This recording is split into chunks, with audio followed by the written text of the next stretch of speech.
Hello everyone, good morning. Welcome to my channel. আশা ৰাখিছোঁ সকলোৱে ভালে আছে আৰু ভালে থাকিব গাইজ। আজি আপোনালোকৰ মাজত আমি লৈ আনিছোঁ অৰ্গেনিক ভেজিটেবল এণ্ড ফ্ৰুটছ। চ' আমাৰ গছত লাগিছে এয়া চাব পাইছে গোল নেমু কমকট বুলি কয়, খুব ধুনীয়া গ্ৰথ হৈছে। এয়া অমিতা গছটো মানে কলম কৰি দিছিলোঁ, তাৰ ওপৰৰ পৰা হৈছে এই আমাৰ অসমীয়া নেমু, যাক কাগজি নেমু বুলি কয় গাইজ। আৰু এইটো হ'ল মৌচুমী, গছত লাগিছে গাইজ, খুব ধুনীয়া, অত্যন্ত সোৱাদ আৰু মিঠা খাবলৈ। চ' নাৰ্চাৰীৰ পৰা আনিছিলোঁ, এইবিলাক চব ধুনীয়া জাতৰ পুলি হয় আৰু নেমু লাগিছে। আৰু এইয়া জাহাজী কল 10 থোক লাগিছে গাইজ, একো ইয়াত সাৰ দিয়া নাই, কোনো দাৱাই দিয়া নাই, ফুল্লি অৰ্গেনিক পদ্ধতিৰে আমি লগাইছোঁ। এয়া মধুৰিআম হৈছে, খুব ধুনীয়া, গছটো দীঘল হৈছে গাইজ।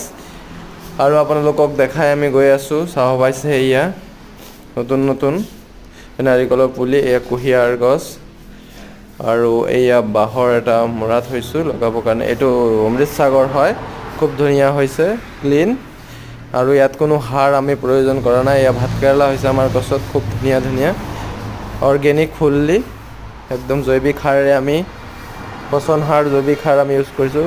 এইটো মতা অমিতা গছ আছিলে চাইডটো পাহাৰটো, এইটো হৈছে এইটো জবা ফুল গছ চাব পাইছে।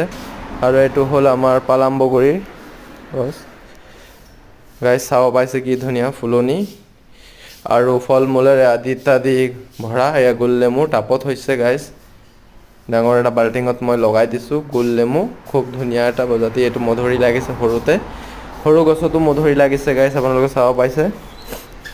আৰু এয়া এইটো এটা নতুন এটা ওলাইছে, অমৃতসাগৰৰ থোৰ এটা ওলাইছে। এয়া মালভোগ আছে এইফালে, মালভোগ এটা ওলাইছে গাইজ। এইটো অমিতা, এইটো বকফুল গাইজ, চাব পাইছে আপোনালোকৰ মাজত আমি সদায় অৰ্গেনিক পদ্ধতিৰে। এইটো কাঠআলু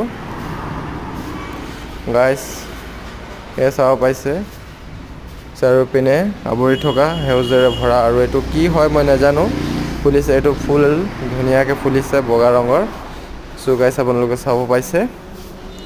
আপোনালোকে চেনেলটো চাই ছাবস্ক্ৰাইব নকৰে, এইটো কল আমাৰ আগফালে হৈছে অৰ্গেনিক পদ্ধতিৰে, একো সাৰ নাই ইয়াত, একদম অৰ্গেনিক। কুঁহিয়াৰো হৈছে, খুব এয়া ভুল হৈছে ৰৈ, একদম সাৰ দিয়া নাই ইয়াত, একদম গোবৰ খালি অনলি দিয়া হৈছে। খুব ধুনীয়া, বৰষুণ পাই পেলাই খুব ধুনীয়া হৈছে। চ' আপোনালোকে চাই আছে আৰু আপোনালোকে চেনেলটো ছাবস্ক্ৰাইব কৰি দিব। আজিৰ ভিডিঅ'টো ইমানতে সমাপ্ত কৰিম বুলি